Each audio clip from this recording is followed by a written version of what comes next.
The bustling city of Tel Aviv once again brought to a halt. As large groups of protesters took over the streets, blocking traffic and demanding the Israeli government secure a ceasefire for hostages deal in Gaza. What we see over the last week is that the hostages are dying, actually being murdered. The families are getting sick and are suffering, and the entire Israel is sick.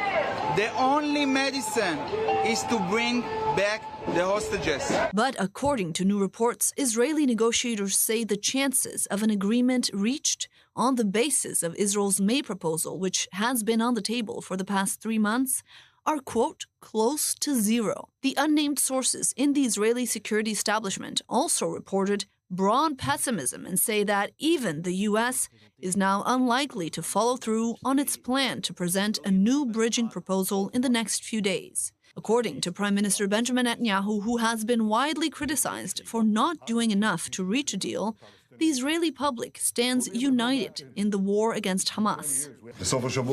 Newspaper Bild published an official Hamas document that reveals its plan of action: to sow division within us, to wage psychological warfare on the families of the hostages, to exert internal and external political pressure on the Israeli government to tear us apart from the inside, and to continue the war until further notice.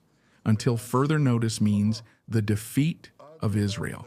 The vast majority of Israeli citizens do not fall into this trap of Hamas. They know that we are committed with all our might to achieving the goals of the war. But after 11 months of war and with no end in sight, not everyone is on the same page.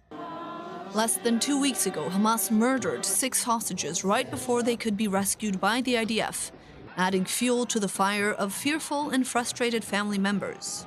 We came to say to the war cabinet that they must get the right decision and sign a deal that will get our son out of the hell. As hope once again fades for a deal that would halt the war and return the hostages, protests continue throughout Israel.